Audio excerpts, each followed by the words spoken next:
Pinakulong sa Senado ang isa sa mga dating amo ng inabuso umanong kasambahay sa Occidental Mindoro. Nag-init din ang ulo ng mga senador saan nila'y pagsisinungaling na mag-asawang amo. Nasa frontline ng balitang yan si Mean Los Baños. Mga doktor na mismo ang nagsabi, malabo nang muling makakita ang kasambahay na si Aling LV Vergara. Nabanggit nila yan sa pagpapatuloy na pagdinig ng Senado sa sinapit na pang-aabuso ni Aling LV sa kamay ng kanyang mga amo sa Occidental Mindoro. Ang pagkabulang ni Aling LV isinisisi niya sa matinding pangbubugbog raw ng mag-asawang Pablo at Franz Ruiz. Pero nanindigan ang mag-asawa na hindi nila sinaktan ang kanilang dating kasambahay. Kaya para magkaalaman na, hamon ng mga senador, sumailalim sila sa lie detector test. Pero humirit pa ang babaeng amo na bakit sila lang daw ang magpapa-lie detector test. Kaya si Senador Jinggoy Estrada nanggigil sa inis. Ikaw nga tinatanong lang eh. O ang asawa mo eh. Answer!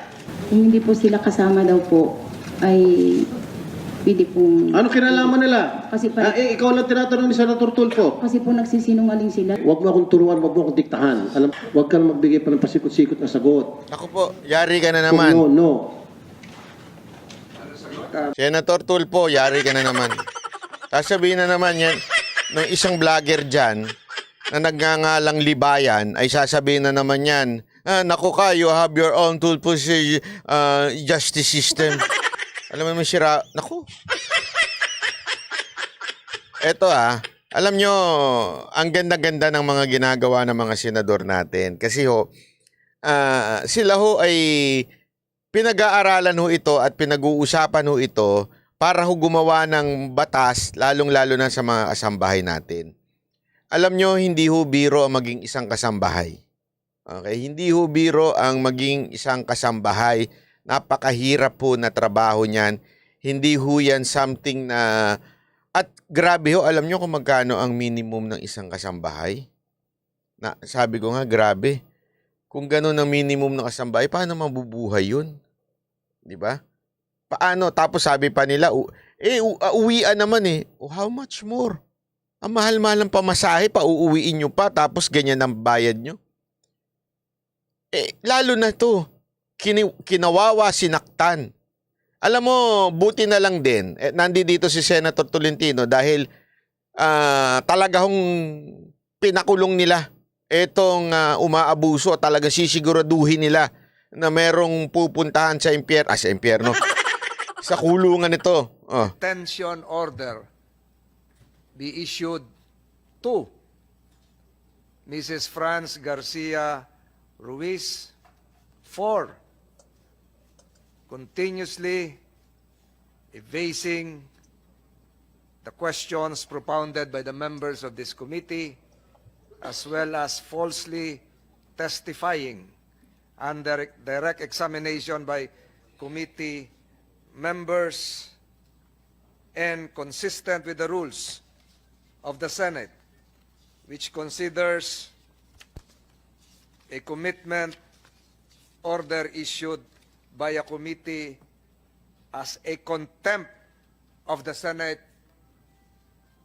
The Sergeant at Arms is hereby directed to place under detention within the Senate premises said person, Mrs. Franz Garcia Ruiz, with visitation rights. Pero sana without food. Hindi, alam mo, natatawa ako dito na ganito. Pero sa totoo lang seryosong bagay ito. At nakakatuwa dahil nga ito si Senator Tolentino, siya may hawak ng committee dyan siya ang chairman dyan. At ngayon, sinasabi, pinag-usapan kasi nila yan kung ano gagawin dito.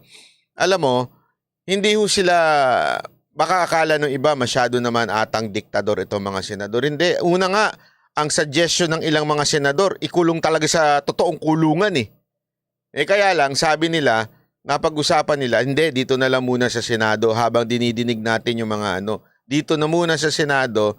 Ako lang, sana lang, Senator Tolentino, sana kung ano yung ginawa kay Nanay LB, yun din ang gawin sa kanila. Hindi, joke lang po yun, joke lang po. Diba? Huwag bigyan ng pagkain, ikulong sa yung walang bisita, walang cellphone. Di ba? Accorded to his family members as well as counsel effective today, September 19, 2023, given in open session by the Senate Committee on Justice and Human Rights. So ordered. Yun, panalo. Ikulong niya, wag pakawalan. Alam mo, grabe ang abogado daw niyan. 5 ang abogado nakapaligid sa kanya. Yayamanin, di ba? Pero alam mo, ako sa inyo, Senator Tolentino, dapat ibinigay niyong abogado si Libayan dyan. Bilang parusa. Diba? Para siguradong kulong. De. Biro lang, ha? Biro lang.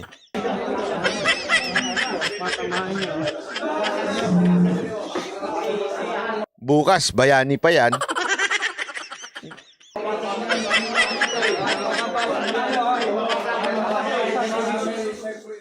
Nako, ayan na. So, maraming salamat, Senator Tolentino. At napaka very pinarusahan in a way. Pero, alam mo yun, meron pa rin karapatan. Kasi hinayaan na pwedeng bumisita sa kanya ang kanya mga mahal sa buhay. At the same time, ang abogado. So, hindi na nga abuso. Ito naman po yung tama. Diba?